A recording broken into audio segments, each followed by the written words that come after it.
L'objet de cette campagne est l'acquisition de meubles pour l'espace d'accueil.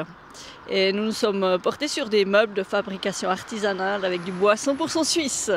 Mais pourquoi faire une campagne de crowdfunding finalement? C'est une maison qui a été financée en partie par les pouvoirs publics, alors pourquoi faire appel au privé pour le mobilier?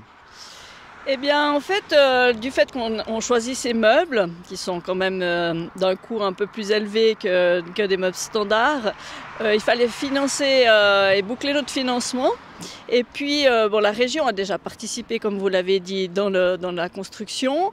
Elle a aussi participé en partie sur le financement de ces meubles dans le cadre du Fonds régional d'équipement touristique.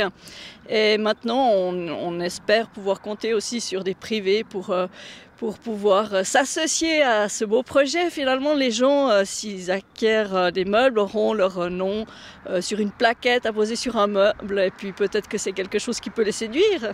Chantal Moret, on vous connaît aussi comme syndic de la commune qui accueille cette maison des vins.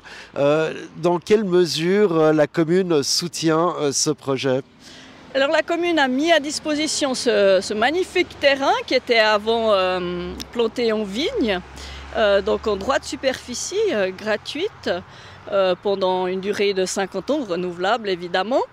Et puis elle a participé aussi à plein de projets. On a dû refaire notre plan général d'affectation et puis on a intégré cette parcelle dans une zone spécifique à la Maison des Vins. Enfin voilà, la commune a suivi le projet depuis le départ, depuis 2010, et puis le soutien, voilà. Et si tout se passe bien, cette maison des vins devrait être inaugurée en septembre prochain. Oui, alors c'est l'objectif qu'on s'est fixé. En septembre, vous êtes tous les bienvenus à cette Maison des Vins de la Côte. On se réjouit en tout cas d'accueillir tout le monde dans ces lieux qu'on espère magnifiques, avec des beaux meubles.